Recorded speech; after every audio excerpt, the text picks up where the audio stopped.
Sudah siap semuanya? Oke, tidak ada yang terkendala jaringan ya? Baiklah, Ibu mulai. Assalamualaikum warahmatullahi wabarakatuh. Gimana kabarnya anak-anakku sekalian? Sehat?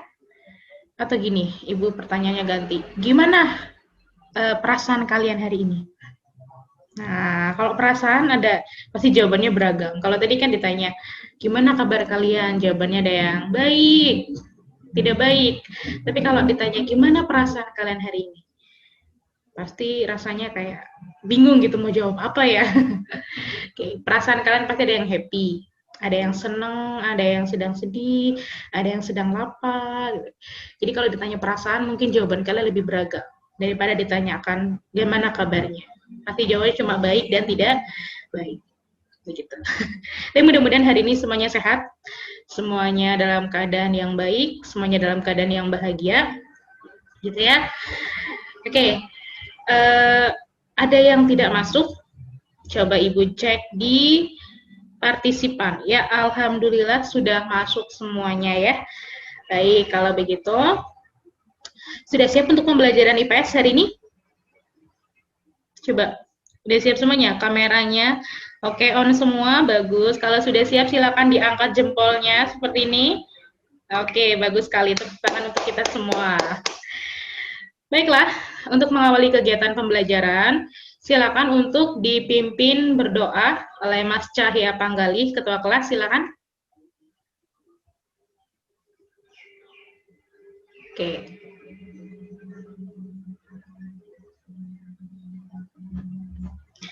Amin. Terima kasih Mas Cahya Panggalih sudah memimpin doa. Mudah-mudahan dengan berdoa materi yang akan kita pelajari nanti bisa berkah dan bermanfaat untuk kita seperti itu. Baiklah, kalau begitu kalau kalian sudah siap untuk kegiatan pembelajaran, Ibu akan langsung saja. Silakan disimak. Ya. Sudah terlihat di layar? Sudah ya? Baiklah, kalau begitu ini cukupan materi untuk hari ini. Kita akan belajar seputar konflik sosial. Apa sih konflik sosial? Bagaimana konflik sosial itu bisa terjadi? Nanti akan kita pelajari. Nah, kemudian ya, kita langsung ke tujuan pembelajarannya. Jadi di sini Ibu menggunakan model discovery learning seperti biasa ya yang pernah Ibu gunakan sebelumnya. Jadi nanti akan ada stimulus, terus kemudian kalian melakukan identifikasi masalah, pengolahan data, terus kemudian melakukan pengumpulan dan pengolahan data, kemudian pembuktian dan juga menarik kesimpulan. Nah, kesimpulan-kesimpulan tersebut yang nanti akan bertujuan ke pembelajaran kita hari ini, yaitu yang pertama tujuannya adalah menjelaskan pengertian konflik sosial dengan baik. Kira-kira apa sih pengertian sosial, apa sih yang dimaksud dengan konflik, itu nanti akan kita pelajari. Yang kedua, kalian harus mampu menganalisis faktor-faktor penyebab konflik sosial. Kira-kira faktor apa sih yang menyebabkan konflik sosial gitu kan. Yang ketiga, menganalisis akibatnya. Nah, setelah konflik sosial itu terjadi, kira-kira nanti apa yang dampak yang akan terjadi ketika terjadi sebuah konflik. Nanti kalian lakukan analisis bersama-sama bersama kelompoknya. Terus kemudian yang keempat, kalian harus mampu mempresentasikan hasil diskusi faktor penyebab konflik sosial dan akibat yang ditimbulkan. Jadi nanti kalian berdiskusi seperti biasa, kelompok yang sudah pernah Ibu bagi sebelumnya. Jadi presentasikan apa yang menjadi faktor penyebab dan juga akibat yang ditimbulkan. Itu ya. Oke, yang ketiga, yang selanjutnya adalah teknik penilaian. Jadi Ibu mempunyai 3 teknik penilaian untuk pembelajaran kita. Yang pertama adalah penilaian sikap. Penilaian sikap itu apa sih? Penilaian yang seputar kegiatan pembelajaran kita pada saat ini. Karena kan kita kan direkam ya. Jadi nanti kelihatan siapa-siapa yang melakukan tidur sambil tiduran gitu, atau mungkin kalian sibuk sendiri dan sebagainya. Nanti semua terekam. Ini menjadi penilaian sikap. Jadi diharapkan kalian harus selalu on terhadap kamera sehingga ibu bisa memantau apa yang kalian kerjakan. Kalau yang tidak on kamera dengan alasan tidak ada alasan dalam arti tidak karena kendala jaringan dan sebagainya, maka nanti dianggap penilaian sikapnya kurang baik. Gitu ya. Terus kemudian ada teknik penilaian keterampilan unjuk kerja. Nah, nanti kalian berdiskusi, terus kemudian presentasi kalian dan juga hasil presentasi kalian nanti akan dijadikan sebagai nilai keterampilan unjuk kerja. Dan yang ketiga adalah teknik penilaian pengetahuan atau tes tulis. Seperti biasa nanti ada evaluasi di akhir pembelajaran untuk mengukur kemampuan kalian. Gitu. Jadi hari ini kita belajar seputar konflik sosial dan materi yang akan kita pelajari nanti dalam materi yang sangat-sangat mudah sebetulnya, materi yang sangat mudah, materi yang ada di sekitar kita, materi yang mungkin kalian pernah mengalami konflik sosial tersebut, sehingga nanti akan sangat mudah dipahami. Yang pertama kuncinya adalah kalian harus selalu semangat dalam kegiatan pembelajaran hari ini. Itu ya. Sudah siap semuanya? Oke, kalau sudah siap kita tepuk tangan dulu untuk kita semua. Kalau begitu, sekarang kita langsung saja masuk ke materi. Masih ingat dengan materi minggu lalu? Masih ya. Minggu lalu kita belajar tentang apa, Mas? Ya, pinter banget tentang pluralitas masyarakat Indonesia. Nah, kira-kira apa sih hubungannya dengan pembelajaran kita hari ini? Nah, kita simak gambar ini ya. Oke, Ibu slideshow gambarnya. Oke. Tahukah kalian dengan apa yang terjadi pada gambar tersebut? Apa? Ada yang tahu? Ya, pinter banget. Itu adalah bentrokan antar suku. Nah, berhubungan dengan materi kita minggu lalu tentang pluralitas. Pluralitas itu kan membahas tentang keberagaman budaya, keberagaman suku dan suku bangsa dan sebagainya. Nah, ternyata pluralitas masyarakat Indonesia itu dapat menimbulkan sebuah konflik. Loh, kok bisa gitu kan? Mungkin ada pertanyaan, kok bisa Bu? Beragam kan adalah rahmat dari Tuhan gitu kan? Kenapa bisa? Nah, ini adalah sifat manusia. Maka dari itu kadang perbedaan itu bisa menjadi sebuah konflik, kadang persamaan juga bisa menjadi sebuah konflik. Untuk lebih jelasnya, silakan kalian simak gambar ini. Ada yang tahu? Coba diperhatikan dulu, ini gambar tentang apa? Ada yang paham dengan maksudnya? Ya, pinter banget, luar biasa. Oke, pertanyaannya, apa yang terjadi pada gambar tersebut? Coba silakan raise hand. Coba yang pinter, yang bisa, yang menjawab, yang mau menjawab silakan. Siapa? Itu adalah merupakan demonstrasi yang menolak Omnibus Law. Pinter. Pertanyaan yang kedua, menurut kalian apa sih yang melatar belakangnya demonstrasi yang terjadi pada gambar tersebut? Mungkin sebelumnya kan sudah pernah menonton TV ya, atau di media sosial banyak sekali kemarin dibahas tentang Omnibus Law, tentang demonstrasi menolak Omnibus Law dan sebagainya. Kira-kira apa sih yang melatar belakangnya kenapa masyarakat itu melakukan demonstrasi? Ada yang tahu? Silakan. Iya. Oke, bagus sekali, kasih tepuk tangan dong.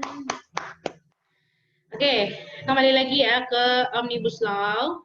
Ibu jelaskan sedikit. Ini merupakan sebuah demonstrasi menolak rancangan undang-undang Cipta Kerja atau Omnibus Law, di mana masyarakat dan juga anggota DPR yang mengesahkan undang-undang tersebut terjadi sebuah bentrok atau konflik, bukan bentrok, lebih ke konflik, sehingga menimbulkan mungkin karena aspirasinya tidak didengar dan sebagainya, sehingga masyarakat turun ke jalan dan melakukan demonstrasi.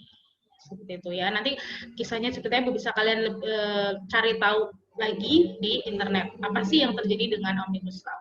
Untuk yang belum tahu, yang klik. Oke. Untuk lebih lanjut, kira-kira kita kan belajar tentang konflik sosial. Dari tadi kita bahas Omnibus Law, terus ada konflik antar suku. Sebetulnya konflik sosial sendiri itu apa sih? Kan Ibu jelaskan sebentar. Konflik sosial sendiri adalah pertentangan antara masyarakat yang bersifat menyeluruh di dalam kehidupan. Dan konflik sendiri berasal dari kata kerja Latin yaitu configure, yang artinya saling memukul.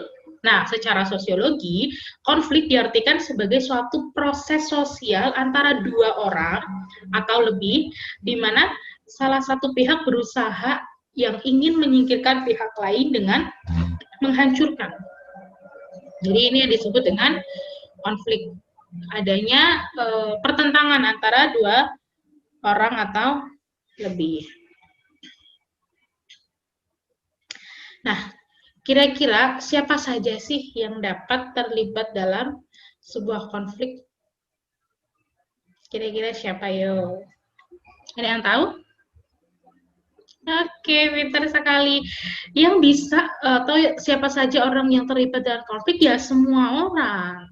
Betul ya, semua orang. Jadi semua orang itu bisa terlibat konflik, baik konflik antara individu yang satu dengan individu yang lain, gitu kan. Misalnya kalian dengan teman kalian itu terjadi konflik berebut nafas, gitu. Terus bisa juga antar individu dengan sebuah kelompok, itu bisa juga terjadi. Terus kemudian bisa juga terjadi antara kelompok dengan kelompok, bisa juga terjadi konflik sosial. Jadi konflik sosial tidak ada terkecuali siapapun orang, gimana orang tersebut bisa. Nah, yang penting bagaimana cara kita menghadapi konflik atau bagaimana cara kita menghindari sebuah konflik. Baiklah, seperti biasa untuk identifikasi masalah. Nah, berdasarkan gambaran tentang pengertian konflik sosial tadi, beserta contoh yang sudah Ibu jelaskan di awal, silakan kalian untuk membuat identifikasi masalah. Silakan kalian merujuk ke tujuan pembelajaran kita di awal tadi. Tujuan pembelajaran kita masih ingat kan ya? Oke, kita merujuk ke tujuan pembelajaran, kemudian tujuan pembelajaran tersebut nanti dijadikan identifikasi masalah. Nah, kemudian dibuatlah sebuah daftar pertanyaan tentang identifikasi masalah tersebut. Begitu ya. Kalau gitu Ibu kasih waktu sekitar 2 menit untuk kalian membuat sebuah pertanyaan atau membuat sebuah identifikasi masalah. Silakan Ibu, persilakan.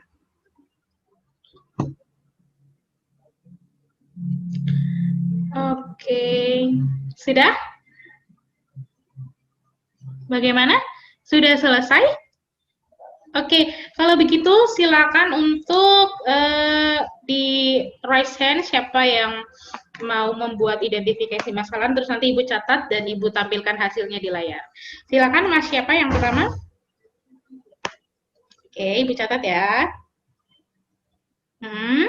Bagus sekali. Oke, terima kasih. Ada lagi yang kedua? Raise hand lagi? Ya, silakan. Kemudian, oke, terima kasih untuk keempat orang yang sudah memberikan identifikasi masalah. Sebenarnya bagus ya, maksudnya dalam arti hampir sama. Nanti Ibu akan simpulkan sebenarnya ada pertanyaannya, keduanya hampir sama tentang faktor yang melatar belakangi konflik dan juga dampak yang ditimbulkan. Baik, akan Ibu tuliskan di sini. Jadi sudah Ibu rangkum ya. Ini ada identifikasi masalah. Jadi secara garis besar identifikasi masalah yang tadi sudah kalian buat bersama, ini ada 2. Yang pertama, apa saja sih faktor yang menyebabkan konflik sosial terjadi? Jadi secara garis besar yang sudah tadi kalian sampaikan, Ibu simpulkan seperti itu. Terus kemudian yang ketiga, yang kedua apa sih dampak yang ditimbulkan dari konflik sosial tersebut? Jadi ini adalah goals kita atau tujuan kita, identifikasi masalah yang akan menjadi kesimpulan dari pembelajaran kita hari ini. Seperti itu ya. Baik, kalau begitu kita bergeser lagi ya. Kita bergeser ke WhatsApp group dan juga Google Classroom. Ibu sudah membagikan di Google Classroom kalian. Ibu sudah membagikan di Google Classroom kalian materi pembelajarannya. Silakan untuk kalian buka. Mana Google Classroom-nya? Oke. Ya, di kelas 8 Google Classroom. Sebentar. Oke. Ibu sudah membagikan LKPD-nya, silakan untuk kalian cari, boleh di-download, terus kemudian kalian simak. Untuk pembagian kelompoknya juga sudah ada di daftar di kelas di Google Classroom yang sudah Ibu bagi. Gitu ya. Ada yang mau ditanyakan dulu sebelumnya? Sudah paham dengan konsep pembelajaran kita? Sudah paham dengan langkah-langkahnya? Kalau sudah, silakan langsung untuk dikerjakan. Ibu kasih waktu kalian 20 menit. Kalian bisa berdiskusi di WhatsApp group ataupun di Google Classroom yang sudah Ibu sediakan menurut kelompok masing-masing. Silakan, Ibu kasih waktu 20 menit. Oke, sambil Ibu cek ya keaktifan kalian di dalam kelompok.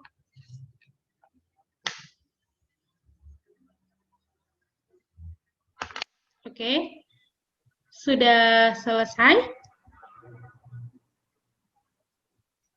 Baik, sudah banyak dikirim ya? Oke, sudah banyak dikirim di WhatsApp group tentang ininya kalian, tentang apa? Jawaban-jawaban kalian. Tadi beberapa sudah dibuka dan itu bagus sekali hasil diskusi kalian. Oke, langsung saja akan Ibu tunjuk untuk kelompok pertama dari kelompoknya Mas Itmamul Wafa. Silakan untuk melakukan presentasi kelompok. Dipersilakan. Diperkenalkan dulu namanya, kelompoknya siapa saja, terus kemudian dipaparkan jawaban kalian. Baik, silakan. Iya.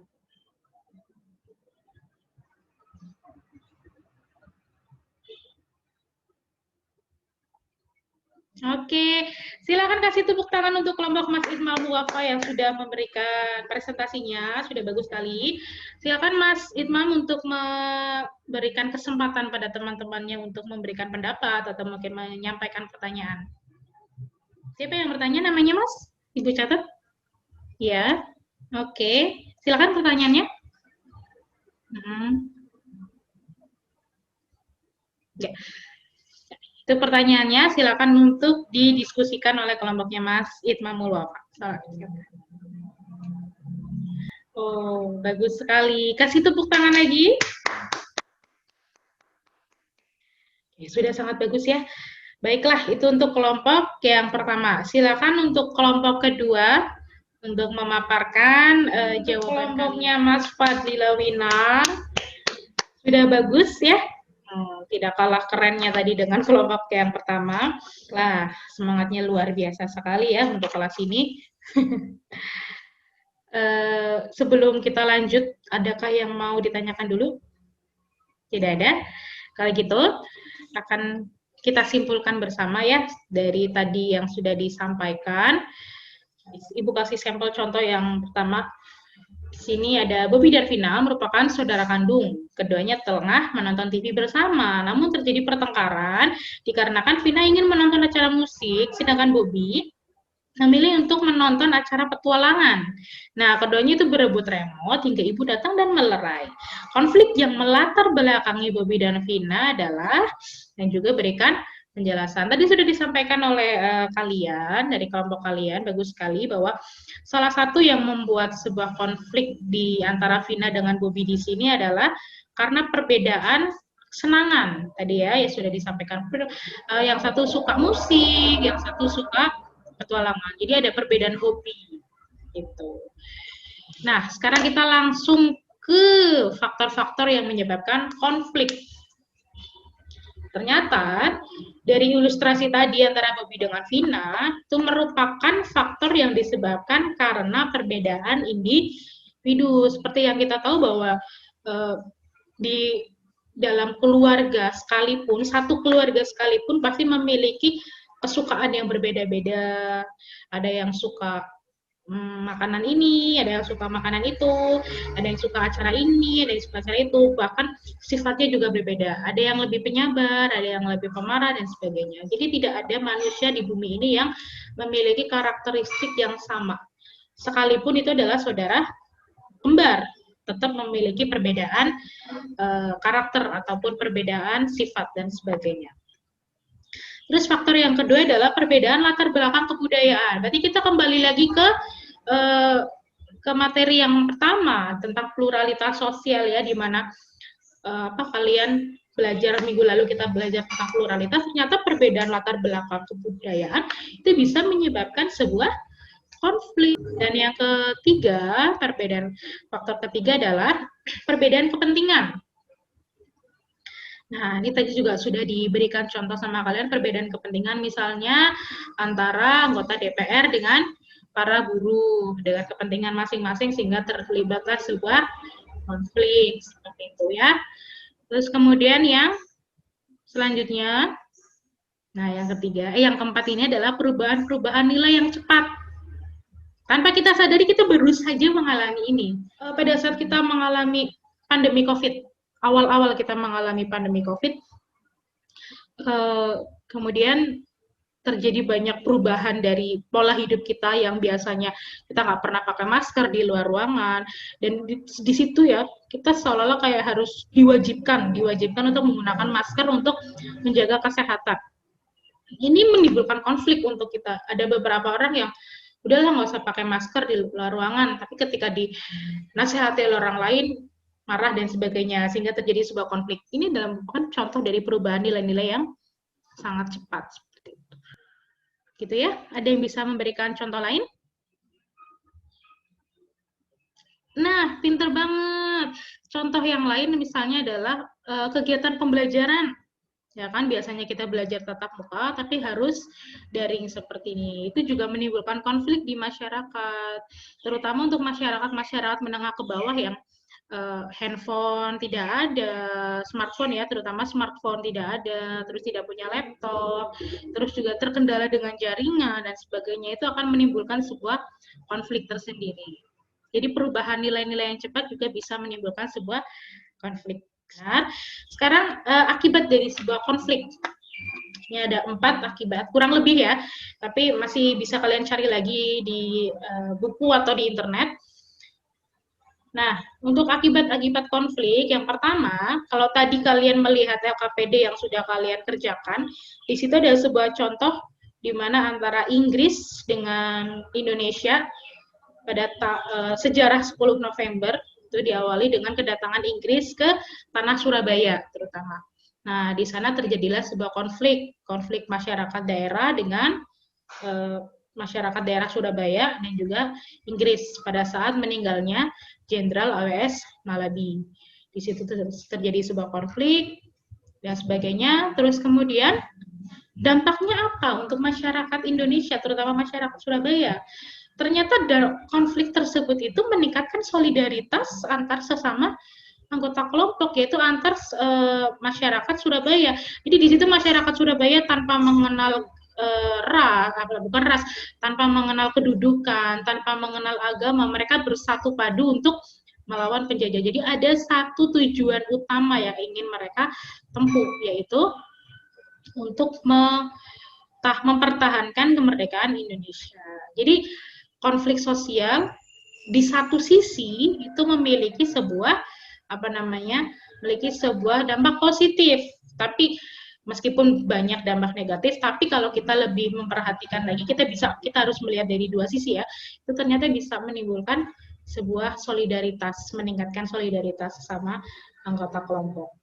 Karena memiliki tujuan yang sama.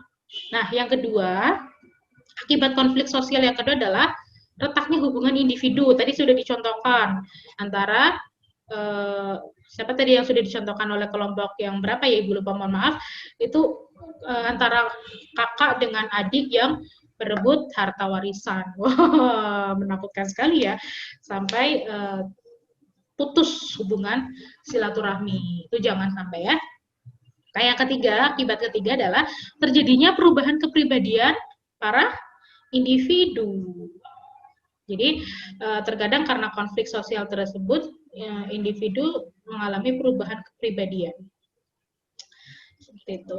Terus yang keempat, terjadinya kerusakan, bahkan hilangnya nyawa manusia. Ini yang paling menurut saya paling paling tinggi lah, tingkat akibat yang paling wah sampai hilangnya nyawa manusia itu jangan sampai terjadi, gitu ya.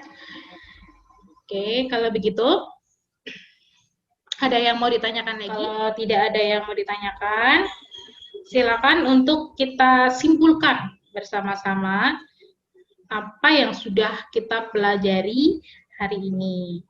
Silakan yang mau tunjuk jari, raise hand. Siapa yang mau memaparkan kesimpulan apa yang sudah kita pelajari hari ini. Silakan. Yang mau memaparkan nanti ada tambahan nilai. Siapa yang mau? Ayo.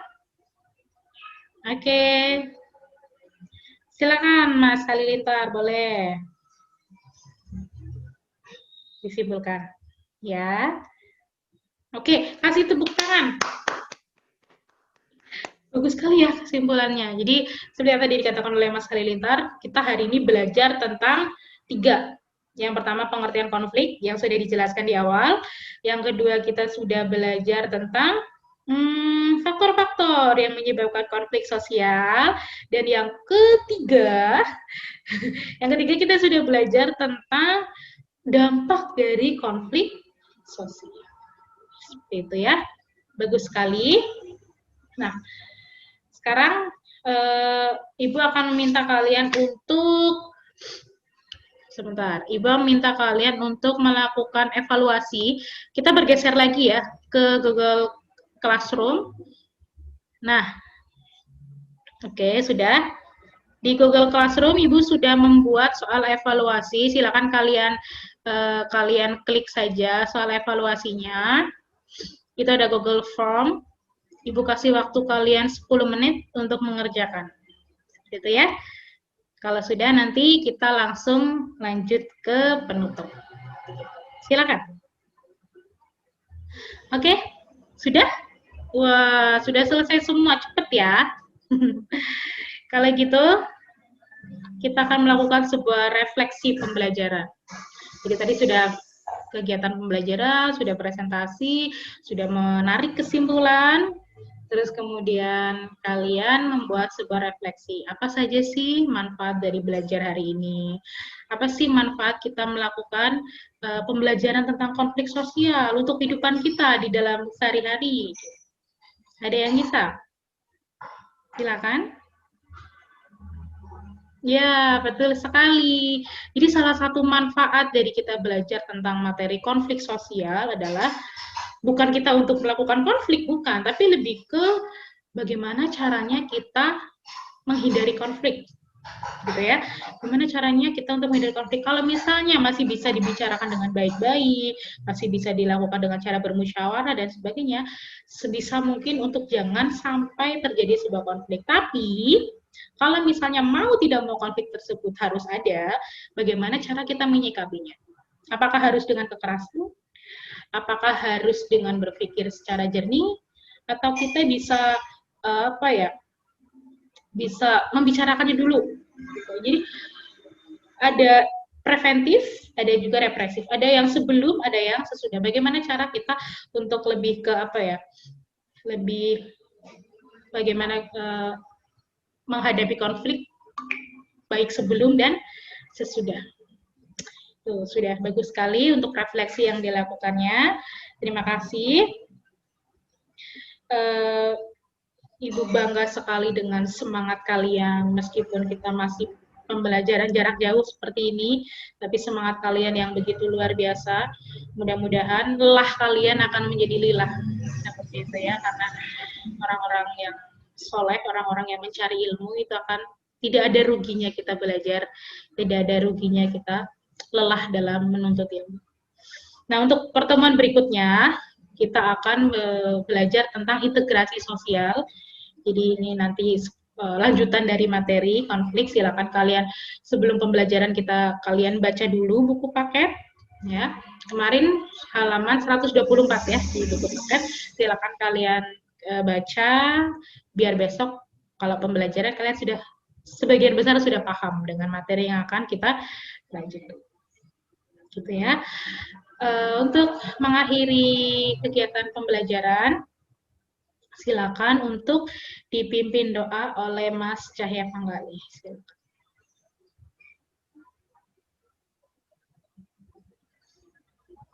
Amin.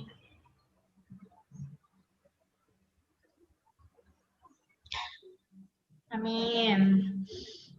Oke, mudah-mudahan ilmu yang kita pelajari hari ini bermanfaat. Kalian selalu dilindungi oleh Allah Subhanahu wa taala, selalu diberikan kesehatan dan selalu diberikan kebahagiaan, ya. Baik, untuk terima kasih sekali. Saya akhiri. Wassalamualaikum warahmatullahi wabarakatuh. Terima kasih. Sampai ketemu lagi minggu depan.